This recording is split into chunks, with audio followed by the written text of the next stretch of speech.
From Pacifica, this is Democracy Now! Net neutrality is really the fundamental openness principle of the Internet. Whenever you connect to the Internet, net neutrality makes sure that you can connect to everyone else who's on the Internet. And this has been a tremendous engine for free speech, for economic innovation, for equal opportunity. As the Federal Communications Commission prepares to vote on net neutrality, activists protest outside the FCC, calling for the commission to save the Internet. We will host a debate. Then fast food workers go on strike for higher wages. I feel now is the time for not only me, but all workers all across the nation to stand up and speak out and come out of the shadows and let the public be aware of how we live our day-to-day lives, which is very poorly. As fast food CEOs make 1,200 times as much money as the average fast food worker, we'll speak with one worker on strike and the fight for a livable wage. Then to Walmart. That's what Walmart understands, and Walmart's pretty good at counting its pennies.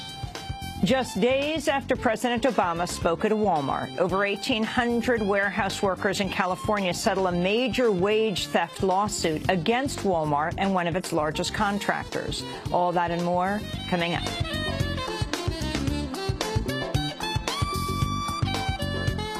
Welcome to Democracy Now!, democracynow.org, the War and Peace Report. I'm Amy Goodman.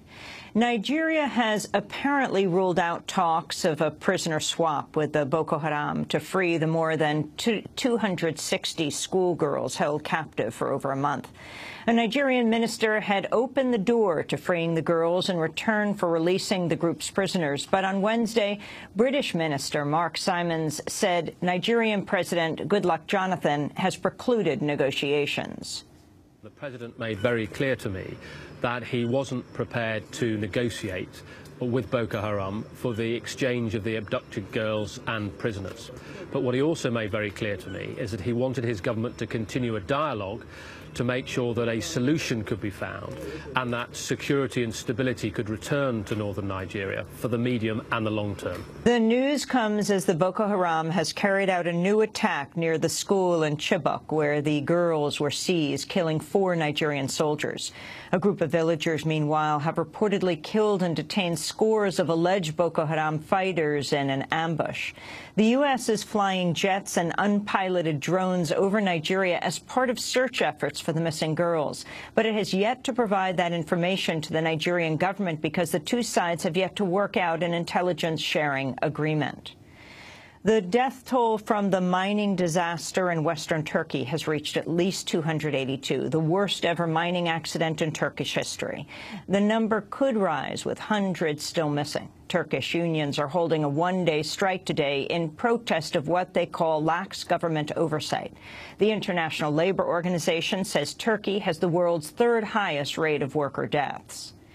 The United Nations is warning South Sudan is on the brink of famine and genocide unless warring factions end their fighting. Thousands have been killed and more than 1 million people have fled their homes since clashes broke out in December. After a visit to South Sudan last week, Secretary General Ban Ki-moon called for an immediate truce. Ladies and gentlemen, I was extremely alarmed by what I saw and heard during my brief visit to South Sudan. The threat of massive famine is clear and present danger. If the conflict continues, half of South Sudan's 12 million people will be run out of their homes, starving or dead by the end of this year. To avoid famine, we are calling for 30 days of tranquility, and I have also called for a tribunal to ensure accountability for the crimes committed by both sides. South Sudan was due to hold presidential elections next year, but they've now been postponed as part of reconciliation efforts. An Al Jazeera journalist on hunger strike against his imprisonment in Egypt has reportedly been moved to solitary confinement in a maximum security prison. Abdullah El-Shami has been held without charge for close to 9 months and on hunger strike since January 23rd. In a video taken before his transfer to solitary, a frail-looking El-Shami said he's been denied medical treatment. I recorded of this video after I have reached 106 days of my hunger strike to hold the Egyptian government, the Egyptian judiciary, and the general prosecutor my responsibility if anything ever happens to me. I have requested several medical checkups from independent sources, and yet this has not been provided. Thousands of fast food workers are staging a one-day strike today in at least 150 cities across the United States. Workers are demanding the right to organize and calling for a doubling of their wages from the current minimum wage of $7.25 an hour to $15 an hour. Organizers with Fast Food Forward say workers in more than 30 countries around the world are also joining the day of action.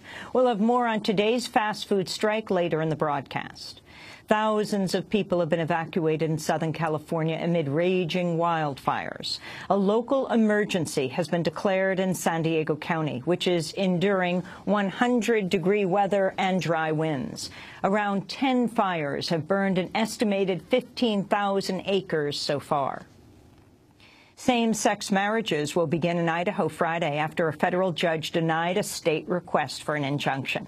Judge Candy Dale ruled this week the Idaho ban violates couples' equal protection rights under the 14th Amendment. Idaho had wanted the ruling on hold pending its appeal, but on Wednesday, Judge Dale said she sees no reason to halt the marriages because she expects the appeal to fail. The Idaho ruling was the latest in a series of marriage equality rulings sweeping the country, with 7 state bans struck down this year. Same-sex marriage bans are now facing court challenges in 31 of 33 states that enforce them. The Arkansas Supreme Court has overturned a lower court ruling that struck down the state's strict voter ID law. The law requires voters to present a photo ID before casting a ballot. A state judge had ruled the law violates the Arkansas Constitution, but the state's highest court now says the judge didn't have the authority to make that decision. The measure was enacted last year after the Republican-led legislature overrode a veto by Democratic Governor Mike Beebe. North Dakota has appealed a federal court ruling that overturned the state's anti-abortion law, the harshest in the country. The measure banned abortion once a fetal or embryonic heartbeat can be detected, which happens at about 6 weeks of pregnancy when many women do not know they're pregnant. It was slated to take effect in August. Meanwhile, the Louisiana State Senate has passed a sweeping anti-choice bill similar to the one that shuttered a third of abortion clinics in Texas. The bill would require abortion providers to obtain admitting privileges at a nearby hospital, a step that's often impossible, in part because the providers admit so few patients to hospitals. Critics say the Louisiana measure would close 3 of the state's 5 abortion clinics. An undocumented Mexican immigrant set for deportation after 14 years has taken refuge in an Arizona church. Daniel Nioy Ruiz was ordered to report for deportation earlier this week. Instead, he took sanctuary in a Tucson church that once helped take Central American refugees in the 1980s. Ruiz has lived in the United States for 14 years and has a U.S.-born teenage son. He said, quote, "I'll do anything it takes to stay with my family." His action comes as President Obama is expected to unveil revisions to his deportation policy in the coming weeks. Another Mexican citizen, meanwhile, is suing the Immigration and Customs Enforcement Agency for holding him in solitary confinement and mistreating him for 5 months. Fernando Figueroa Barajas was arrested in September on a traffic violation. Figueroa says ICE agents shackled 3 parts of his body and beat him until he bled profusely from the face. After realizing the severity of his injuries, Figueroa said agents wrongly placed him on suicide watch, allowing them to hold him for 5 months. The Pentagon says it will try to transfer jailed Army whistleblower Chelsea Manning to a civilian prison in order to grant her request for hormone therapy. Manning announced her transition to living as a woman last year following her sentencing for leaking government files to WikiLeaks. It's the first time the Pentagon has granted such a request. In New York, activists have interrupted a speech by the New York State Health Commissioner to demand Medicaid coverage for transgender health care. A 1998 regulation bars transgender people in New York from accessing hormone therapy and other forms of care through Medicaid. On Wednesday, members of the Sylvia Rivera Law Project took over the stage at a health conference during a keynote address by Commissioner Howard Zucker. They displayed a banner with the hashtag #TransHealthCareNow. Member Raina Gossett spoke from the stage for several minutes. We're here to say that right now, New York State Department of Health has a regulation that specifically excludes transgender people from accessing health care under Medicaid.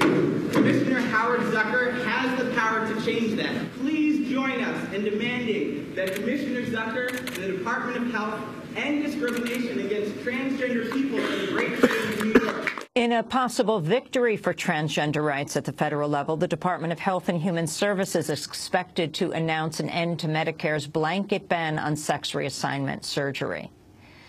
In media news, the New York Times has ousted its top editor, the first ever woman to hold the position. Executive editor Jill Abramson was replaced in a surprise move from publisher Arthur Sulzberger. The New Yorker reports Abramson had recently complained about earning less pay than her male predecessor, Bill Keller. She had also voiced concerns about business decisions and advertising interfering with the newsroom.